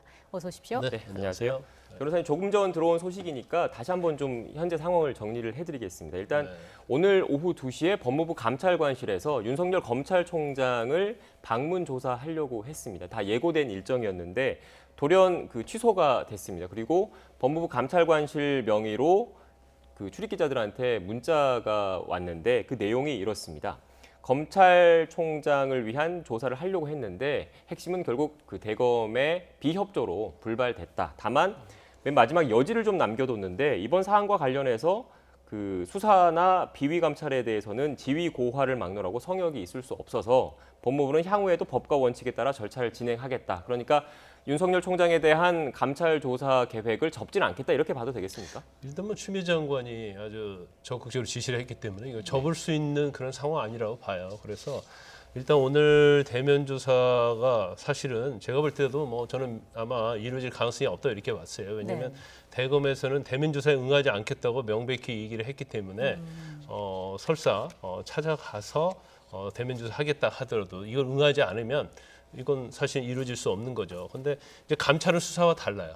감찰은 대면 조사를 하는데 저쪽에서 응하지 않다고 해서 이걸 강제할 수는 없는 거거든요. 그렇기 때문에 아마 법무부에서도 감찰하러 보냈을 때, 대면 조사를 보냈을 때도 안 될 거라는 걸 예상을 했을 겁니다. 그렇지만 보냈던 이유 중에 하나는 결과적으로 감찰을 하려고 했는데 대검에서 윤석열 총장이 응하지 않았기 때문에 우리는 못한 것이다. 그러면 일종의 이제 명분이 될 수 있는 거죠.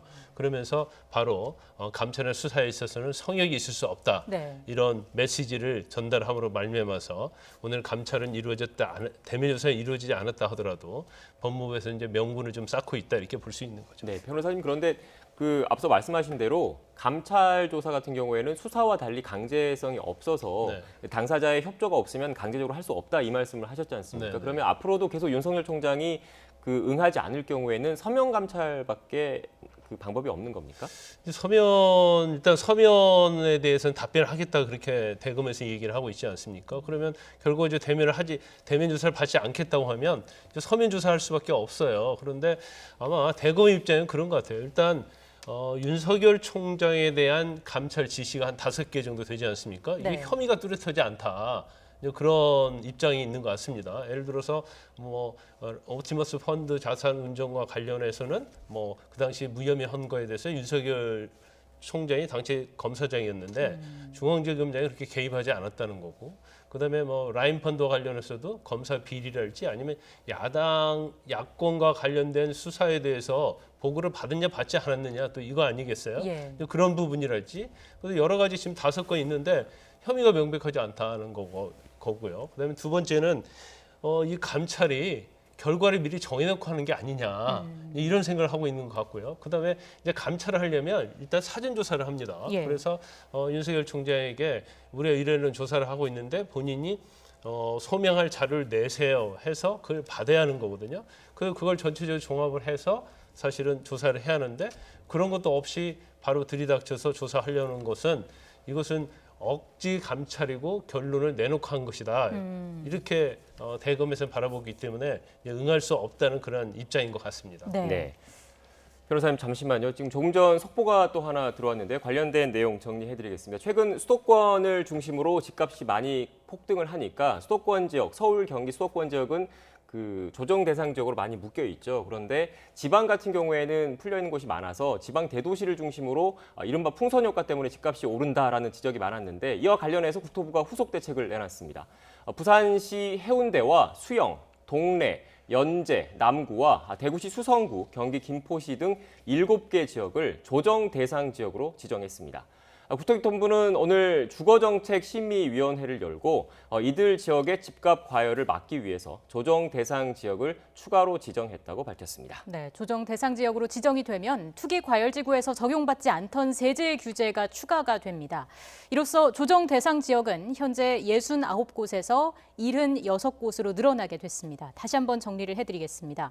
국토부가 부산시 해운대와 수영, 동래, 연제, 남구와 대구시 수성구, 경기 김포시 7개 지역을 조정 대상 지역으로 지정했다는 소식을 전해드렸습니다. 자세한 내용은 또 잠시 뒤에 이어서 전해드리겠습니다. 네, 계속해서 부동산 관련된 소식을 전해드렸고 계속해서 좀 질문을 드리겠습니다. 앞서 결국은 법무부에서 추미애 장관 측에서는 윤석열 총장을 감찰 조사를 하겠다라는 확고한 입장인 거잖아요. 구체적으로 어떤 내용에 대해서 들여다보겠다는 겁니까? 아까 말씀드린 것처럼 한 5가지 정도 됩니다. 그래서 옵티머스 펀드 자산 운영과 관련해서 2년 전에 윤석열 총장이 서울중앙지검의 지검장을 근무할 때 펀드 사기와 관련해서 무혐의 한 거에 대해서 개입을 했느냐 안 했느냐 이런 문제하고요. 그다음에 라임과 관련해서 이제 검사의 비리 그리고 야당 정치에 대한 편파 수사 이런 측면. 그다음에 이제 최근에 불거진 거죠. 이제 특활비와 관련된 것들. 그러니까 계속 추미애 장관이 국회에 나와서 계속 주머니 돈이다, 특활비가 윤석열의 주머니 돈이다 그런 취지로 얘기했지 않습니까? 그래서 특활비도 이제 어떻게 쓰여졌는지 보겠다는 거고 그 이후에 이제 여러 가지 또 있어요. 그래서 아마 이제까지 이제 검찰총장에 대한 감찰은 사상 초유의 일이거든요. 저는 이제 최동훈 검찰총장에 대해서 감찰을 하려고 했었는데 바로 본인이 사직을 함으로 말미암아서 이제 감찰이 이루어지지 않았어요. 그런데 지금 5건에 대해서 이제 감찰이 진행이 되기 때문에 시간도 좀 많이 걸릴 수가 있는데 이거 자체를 이제 전체적으로 보면 혐의는 제가 볼 때는 뚜렷하지 않습니다. 단지 그 당시에 어떤 보고받는 위치에 있었다랄지 아니면 결제 라인에 있었느냐 없었느냐 거기에 대해 영향을 미쳤느냐 안 미치지 않았느냐. 그러니까 중대한 사건들에 대해서 어느 위치에 있었고 그 위치와 관련이 없느냐 있느냐에 대해 조사하는 거기 때문에 상당히 제가 볼 때는 감찰을 해서 어떤 부적절할지 부당한 걸 찾아내기는 저는 쉽지 않다고 봐요.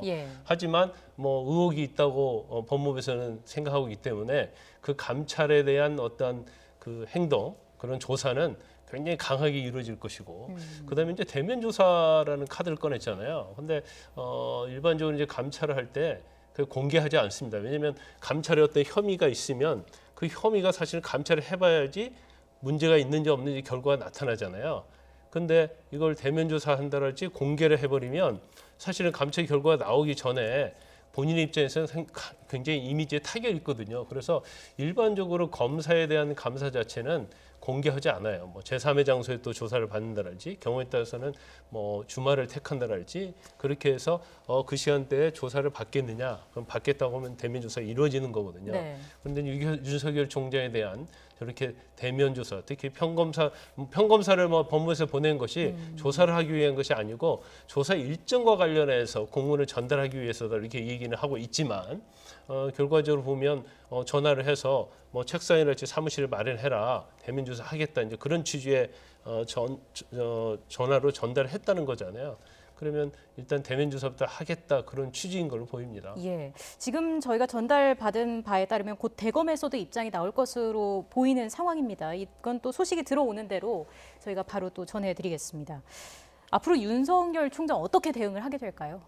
아마 대면 조사는 능하지 않을 가능성이 크다고 봐요. 왜냐하면 그 대면 조사는 이제 조사의 방식, 조사에 대한 어떠한 내용 이런 게 중요하지 않습니까? 그런데 본인 자체가 대면 조사를 받는다는 것이 공개가 되면 사실은 마치 피의자 신분처럼 그렇게 보일 수가 있거든요. 그리고 절차에서 보면 특히 서면 조사를 전제로 잡는 대면 조사 이런 부분에 대해서는 굉장히 거부할 가능성이 크고 그리고 자기 자체가 윤석열 총장 자체가 자기가 어떤 혐의를 했다랄지 부적절하다고 생각지 않고 있어요. 일종의 중상 모략이다 이렇게 생각을 하고 있기 때문에 아마 조사에는 뭐 응하지 않을 가능성이 좀 크다.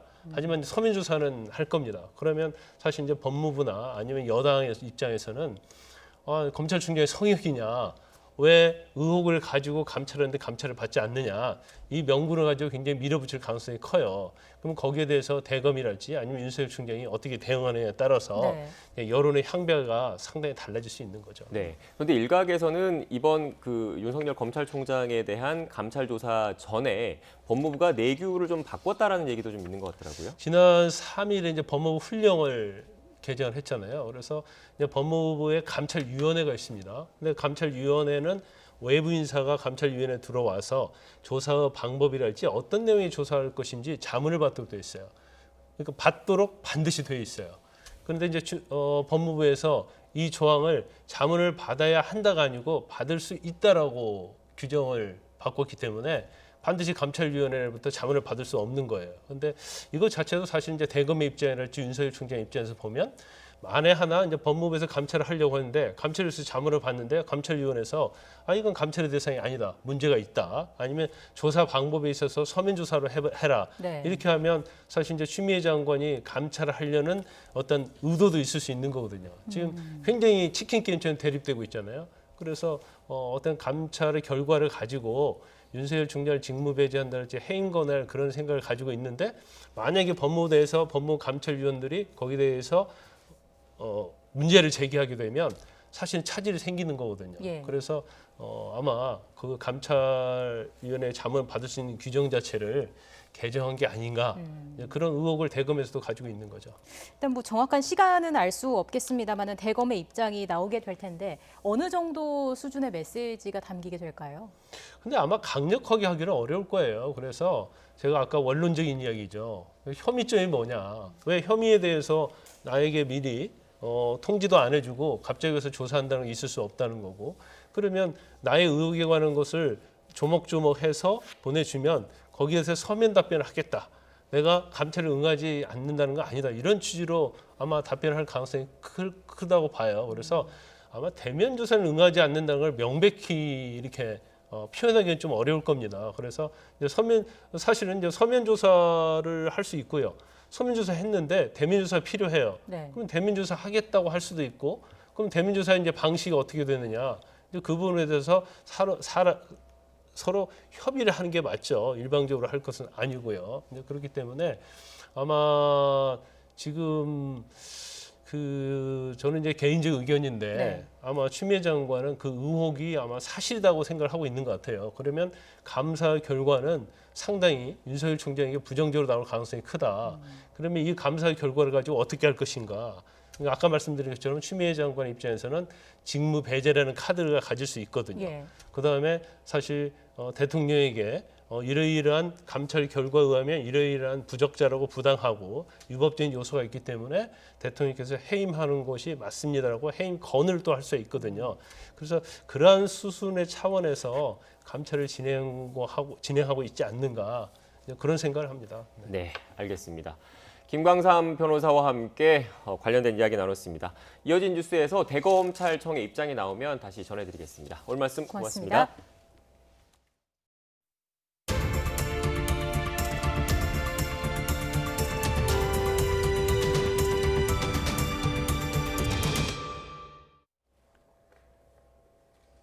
정부가 서민과 중산층의 주거 안정을 위해서 내후년까지 전세형 공공주택 11만 4천 가구를 공급하겠다고 밝혔습니다. 이와 함께 중장기 과제로 중산층도 최장 30년까지 안심하고 살 수 있는 질 좋은 평생주택 개념을 도입할 계획입니다. 김태민 기자입니다.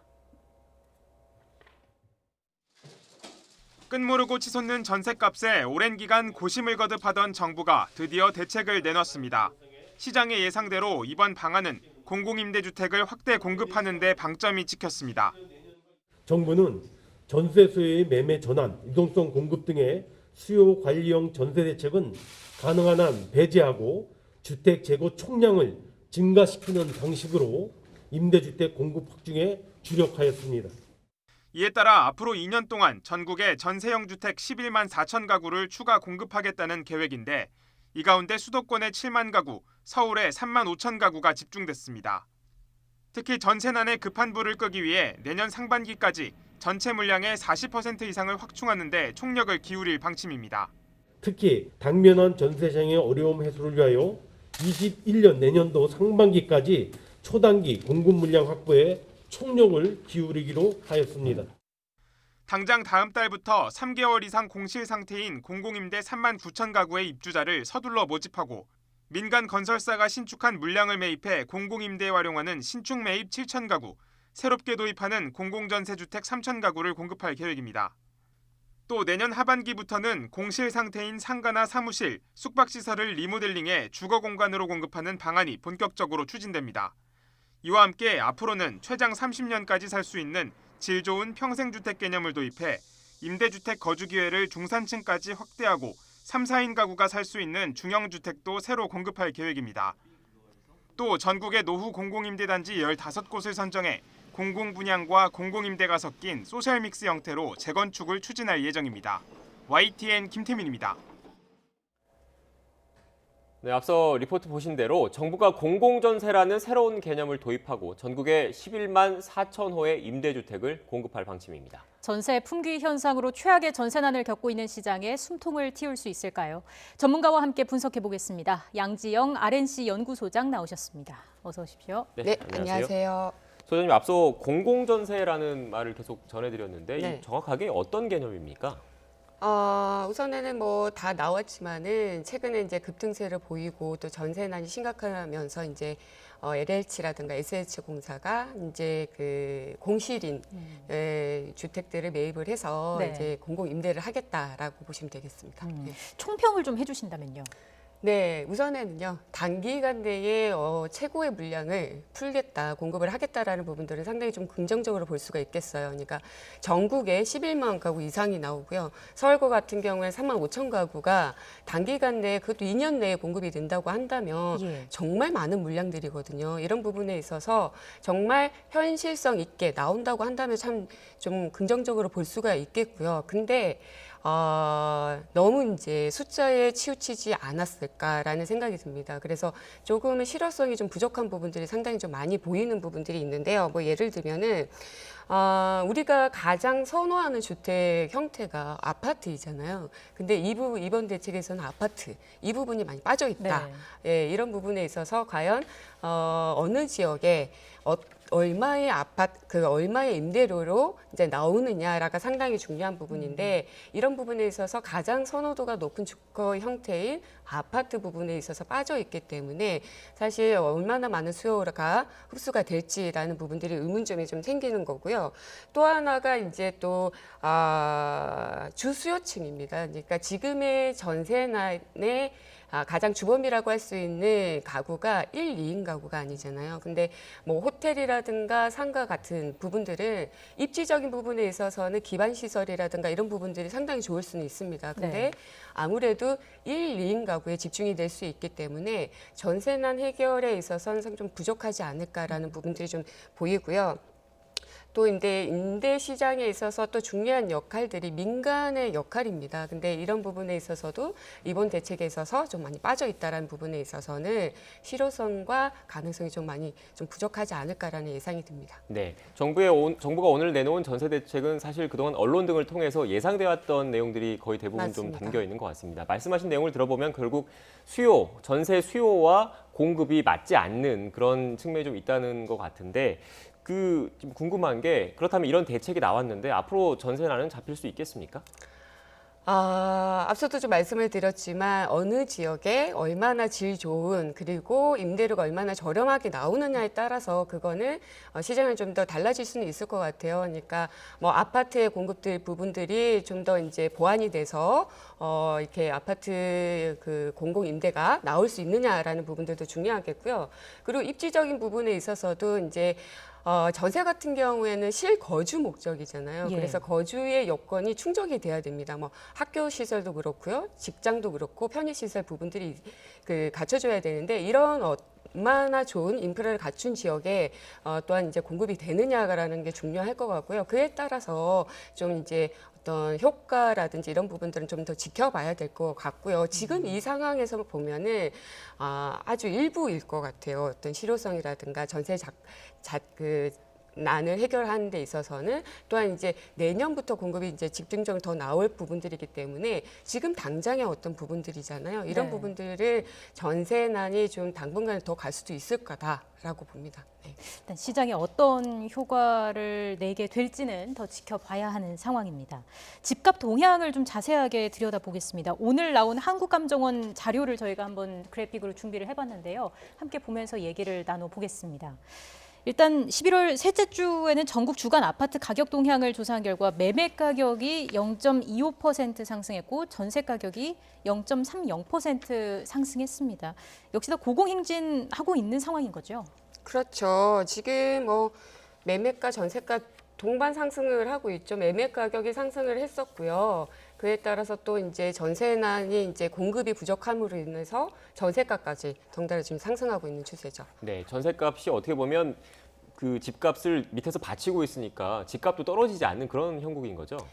그렇죠. 지금 왜 그러냐면 또 이제 전세 가격이 오르면은 전세 가격과 매매 가격의 격차가 줄어드는 거잖아요. 그래서 우리가 가장 우려하는 부분, 갭 투자자들이 또 성향을 할 수가 있고요. 그렇다 보면 또 이제 전세 가격이 오르면 매매도 덩달아 이제 오를 가능성이 있죠. 네, 지금 갭 투자 말씀하셨는데 결국 집값과 전세값의 차익을 가지고 이익을 보려고 하는 그런 투자를 말씀하시는데 네, 네. 이런 게 최근에 지방 대도시를 중심으로 많이 있었습니다. 특히 비규제 지역을 중심으로 있었는데 관련해서 정부가 오늘 앞서 속보로도 전해드렸지만 조정 대상 지역을 추가로 지정했더라고요. 네. 어떤 내용입니까?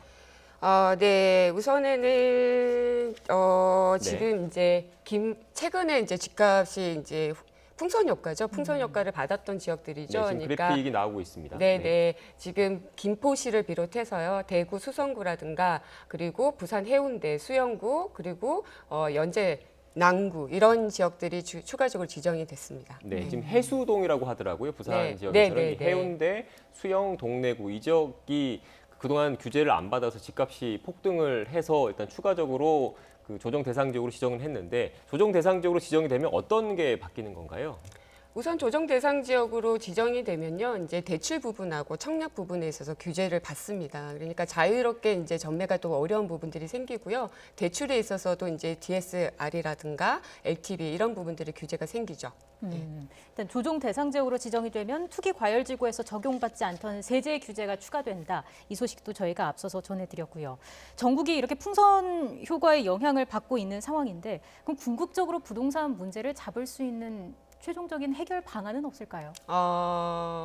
지금의 최종 어떻게 보면 근본적인 문제 해결이 가장 답인 것 같아요. 지금의 매매 시장이 어떻게 보면 최장 상승세로 갈 수도 있는 그런 우려가 나오고 있거든요. 네. 이게 나타날 수밖에 없었던 이유는 사실상 만성적인 공급 부족이었습니다. 그러니까 재건축에 대한 규제라든가 재개발 규제가 지속적으로 이루어져 있어서 수도권 중심으로 나올 수 있는 물량들이 이제 사업이 뭐 탄력을 받지 못하면서 나오지 못했고요. 그리고 택조법 폐지로 인해서 사실상 최근 몇 년간의 택지 공급도 원활히 진행이 되지 않았기 때문에 공급에 대한 부족들로 인해서 어떤 이제 사실 수요는 늘 있습니다. 그러니까 내 집을 필요로 하는 사람들은 있는데 공급이 원활히 이루어지지 않다 보니까 집값 상승을 이어지고 있는 거거든요. 그러니까 집값이 상승을 하다 보니까 덩달아서 전세까지도 이제 오름 시세를 보이고 있기 때문에 가장 중요한 거는 공급 대책이 원활히 진행이 될 필요성이 있죠. 네. 소장님 마지막으로 앞서 오늘 전세 대책 관련된 이야기 쭉 했는데 이제 국토부 입장에서는 임대차 3법보다는 최근 저금리 기조라든지 가구 분할라든지 네. 이쪽에 더 방점을 찍고 있는 것 같더라고요. 네. 소장님께서는 어떻게 생각하십니까?